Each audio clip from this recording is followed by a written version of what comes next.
Yeah, perfect. Ruar is a regional advisor of operational excellence at Skanska with 7 years of experience in implementing VDC on projects. He will share experiences of VDC-related practices, implementation, challenges, and outcomes from a number of Norwegian building projects of different segments and sizes. The stage is yours, Ruar. Thank you. I got sick yesterday, so sorry for the running nose. Hopefully it won't affect my presentation too much. And also these days I've taken 2 COVID tests, both negative, so that's some good news. Is my presentation visible now, Tulika? Yes, it's visible. Thank you. Okay, so thank you so much for the invitation. I'm very happy to come and talk about one of my favorite topics, how VDC has enabled us to truly become better at collaborative practices in our projects.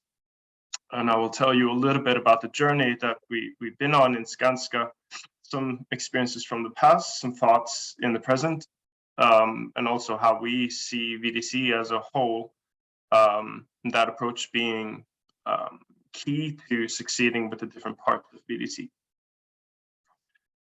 So let me see if I can skip here. There we go. Before we discovered VDC as a field of study, if you like to call it, we had several years behind us where we had seen a lot of potential in Lean, and also there was a lot of development going on the digital side, especially related to BIM. For some reason, we noticed that projects who tend to be good at one of them also tend to be good at the other. And the projects where we're struggling to get people into the Lean mindset, continuous improvement, focus on flow, truly collaborate, where we struggle to get those ideas in, were also the places where we struggled to digitalize. So we felt that there must be some connection.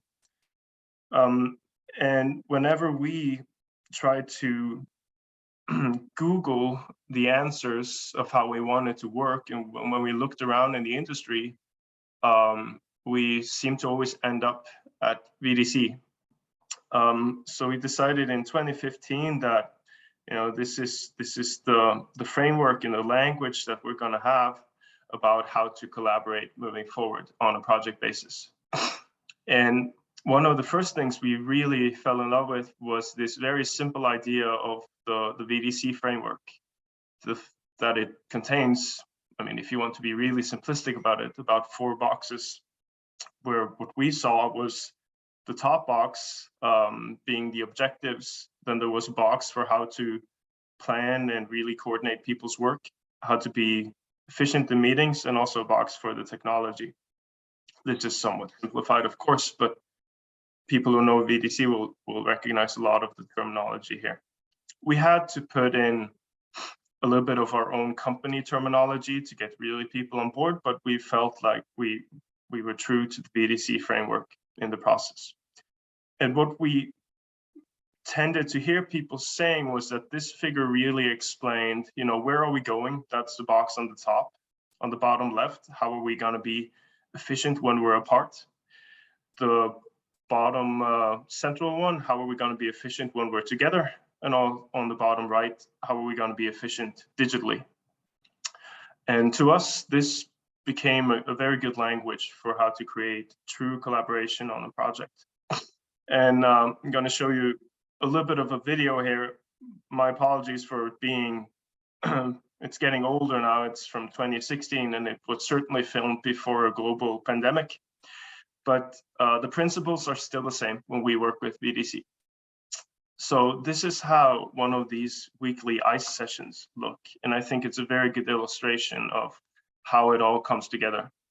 So we have as a standard that we use the last planner system, which is a very good framework to truly collaborate interdisciplinary. So in this video, you're seeing a design team building a residential project in Oslo. And the notes on the wall here is the design schedule, detailed design phase.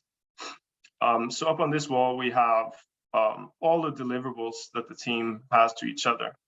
That means decisions, drawings, documents, quality controls, lists, and we put up the first draft, the second draft, the final draft, and so forth. So this wall should represent the entire process of designing this project together. As you can see in the video, every ICE session, in this case, design meeting, starts with checking the schedule. We believe that we need to be in control of the big picture first before we can dive into detail. So we do what we call a plan check. We check every deliverable, what has been done, what has not been done. We calculate PPC, which is a pretty good metric for, which is easy to capture to tell us to what extent we're delivering according to the schedule. And then we move more into the details. So this is the part of that ICE session where we really discuss the geometry of the building and solve interdisciplinary issues. Once again, this is a little bit old. We're using some different tools now, but the idea is the same: to use a BIM model so that we ensure that we're talking about the same thing. We're not discovering after 10 minutes that we've been discussing two different floors. And we're kind of removing all those misunderstandings. We take quantities, we take different sections, and we create this highly visual minutes of meetings where we use screenshots from the BIM and just sketch right on them. What have we discussed? What have we decided? What do we need to solve? And this way of working, this way of working, to us, we're still lacking a little bit of data on it, but it's clear and obvious to us that it has drastically decreased the time we need to make decisions and coordinate issues. So this is kind of the holistic VDC figure and approach that we have. I think the video represents all of these elements coming together in a fairly okay way. One thing that we noticed also was that it's easy with VDC, at least here in Norway, to misunderstand it as something that we only do in the design phase. To us, VDC starts in the design phase or as early as we can. I mean, we will start in the bid phase if we're able to, and we need to bring these practices all the way out to the site where we actually build things. So this is an example from one project on Ensjø in Oslo, where we used blast planner system on the top left to create the design schedule. As we move to the right, checking the schedule, being in control of the actual progress. And then on the top right, when the construction team comes in, they also use the last planner methodology to plan their on-site construction work. ICE in the middle row. First, as you see on the left, we start with ICE sessions usually in the office, and then as we mobilize and move out onto project, we will put in the necessary equipment and space to keep doing the sessions out on site. And then all the way on the right, the middle picture on the right is the on-site production team also using the same equipment and the same meeting methodology as an input for their planning session. And then BIM on the bottom left. Obviously, a lot of people know that BIM is a great method to coordinate design, but to actually measure and control that we have a buildable model that we can serve to Niklas all the way on the right, bottom right here, so that they can build straight from the BIM is part of our focus in VDC. I just wanted to let you know that VDC is not a design thing. It's a project thing. It should cover all phases of a project. You should recognize these principles and practices. I think this is important. It's probably not the prettiest slide in my presentation, but it's important. Not all projects are the same. So at least in Skanska Norway, it's not like VDC is a switch. You either do VDC or not. There's a range of practices which can be implemented to a certain extent in different phases of a project. So whenever we start a project, we start by mapping the VDC ambitions of that particular project. And obviously, since our engineers, we like to put numbers on things. And so we actually put a number on their VDC ambition level. So in some projects, obviously using VR and 4D and some of the more advanced stuff is natural. In some projects, it's not. So we start the project by actually agreeing on the VDC ambitions and creating some implementation plans so that we make sure what our ambitions were are actually implemented in a good way. My experience is that most projects with an ambition level of 60 to 70% of our accessible practices often have 60 to 70% implementation level as well. But those who have very high ambitions are often struggling to implement those ambitions. So it's a point to keep in mind to plan for the level of ambition. I mentioned last planner. This is something that we established before we got to know about VDC. This was part of the legacy from the lean movement. To collaborate together with the trades to create detailed phase schedules that we can actually check and control on a weekly level is important to us. We've done this since 2010, I think, for on-site production work. And in 2015, we established the method of doing it also for design phase, because there are some small differences, not big ones, but it might be worthwhile to recognize that planning the design phase and planning on-site work are two a little bit different things. But the method works for both with a few small tweaks, in my opinion, or in our opinion. And then, obviously, especially from the last year and a half, there's been a lot of post-its on the previous slides.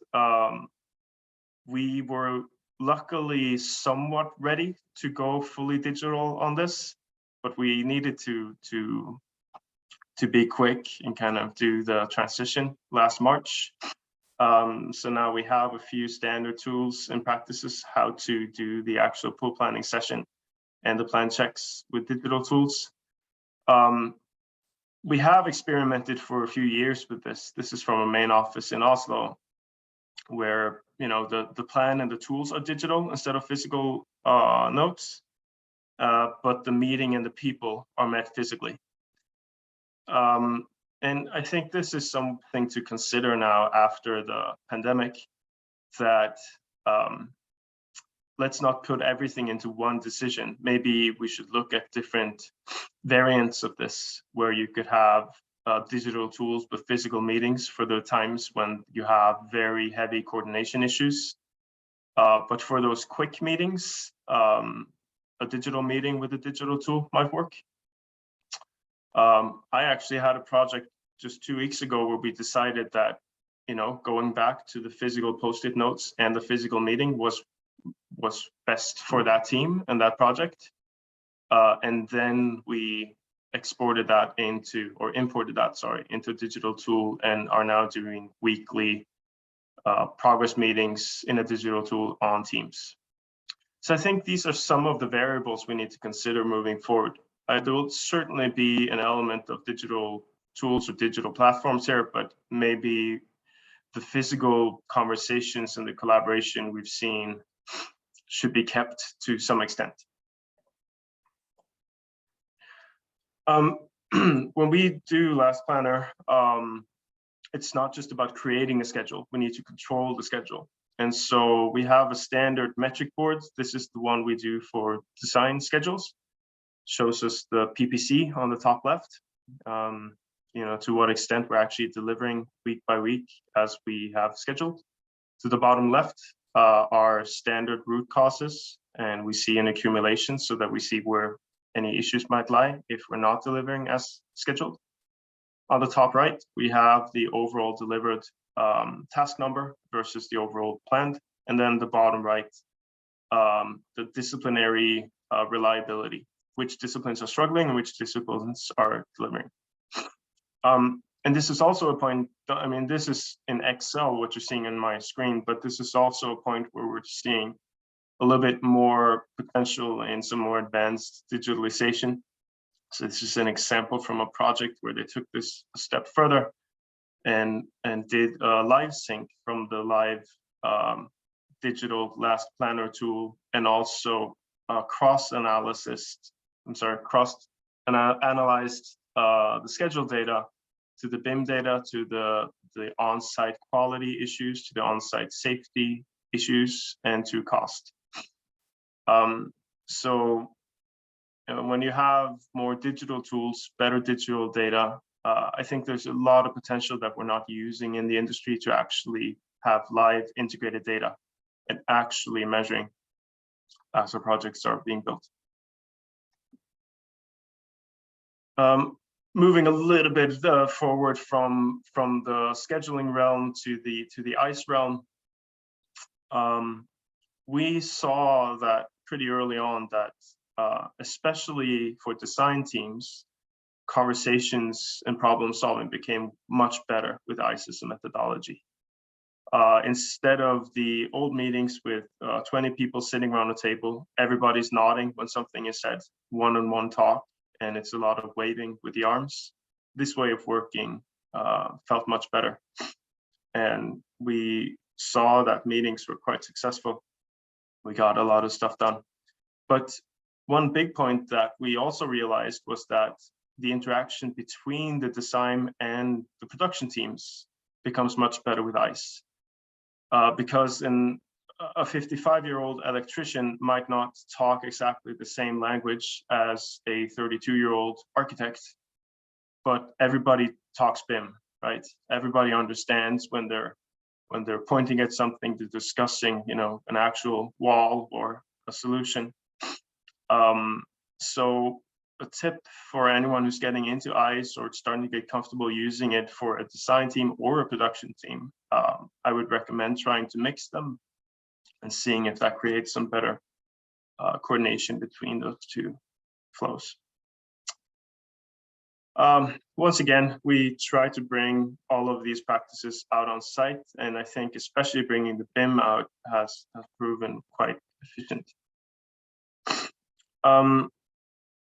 We have also seen that VDC as a language has been a very strong platform for combining practices.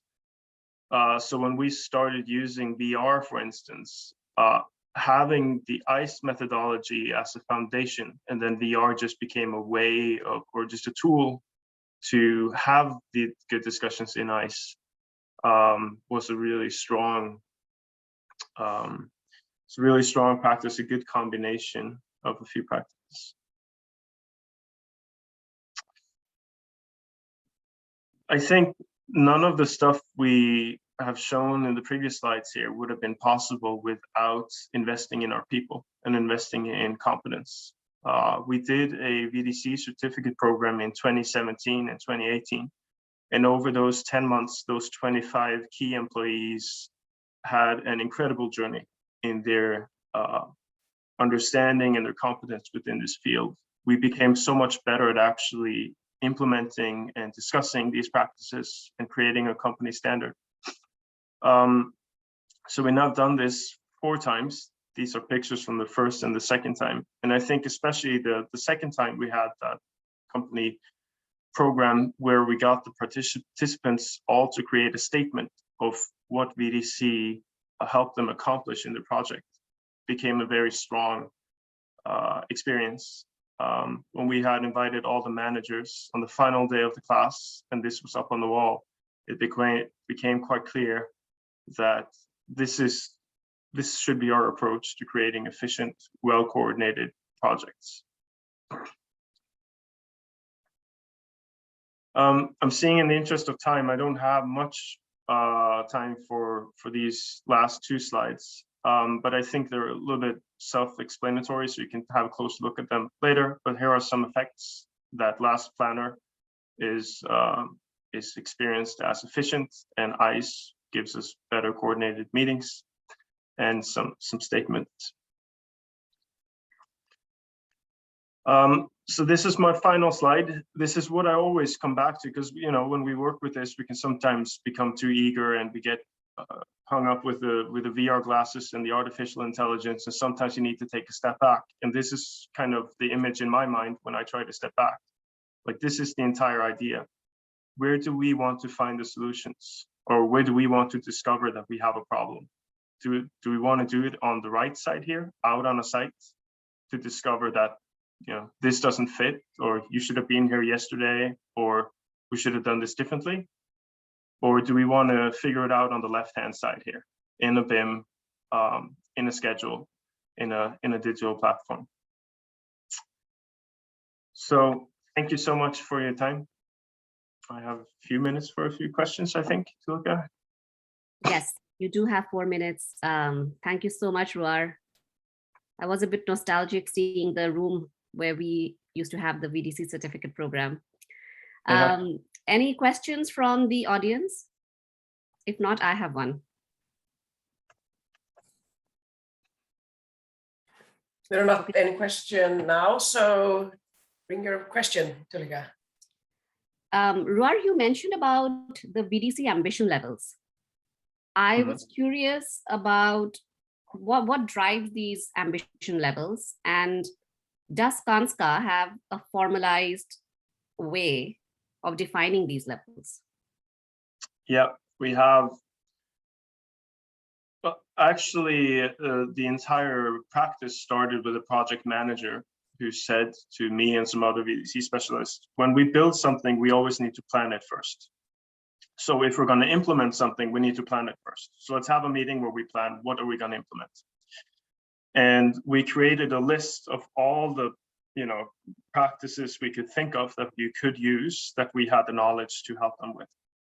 So that list became, after some rework, a company standard. Like, that is the menu, if you'd like, of our VDC practices. And we marked some of them as mandatory and some of them as optional, right? VR is not mandatory. It's optional, but it could be beneficial to your project. Yeah. And then we assigned points to all of them a little bit. It's a little bit tabloid, but it's based on, how heavy is this practice to implement? Is it something simple, or is it something more difficult? And then all those points add up to 100. So in your project, if you say, I want the entire menu, I'm going to do everything we can possibly do in this project, you have 100 of ambition level. The challenge is when I come out to your project a few months later and ask, okay, how many of these practices have been implemented? And if we then say, well, about a third of them, that maybe we should have had lower ambitions and done it properly. I don't know if that's a good explanation. Yeah, no, thanks. There is one question in the chat. Ricardo that wants to know more about how Skanska uses VDC for facility management. I think that's a short answer to that. We have, what do you call it, an approach called systematic completion. Is that the correct term? Systematisk ferdigstillelse in Norwegian, where we have some overlapping practices and principles between what we do on a VDC project. But our focus is obviously until the handoff, but systematic completion is an approach to make sure that after the handoff, the client also gets facility management in a good way. But I think it's a longer conversation and an entirely different presentation. I have one question. You're working a lot on organizational level, Ruar, with implementing VDC, but also in a project. Do you have any tricks how to, like, if you have a really good VDC project, how to copy that practice to the next project? How can you actually expand or scale a successful VDC implementation or use of it in a project? Mm-hmm. Well, I think we have a central VDC department, and I think the fact that they own the truth, right, is a good thing, because whenever a project then does something that raises the bar to the next level, they will know about it and they will implement what's necessary into kind of the standard toolbox or our quality system. So our message to the projects is, tell us your good stories. Let us know if you have any successes or any failures that we can learn from. And then that will be brought in centrally to the company. And then hopefully on the next project, that department will implement based on that best practice.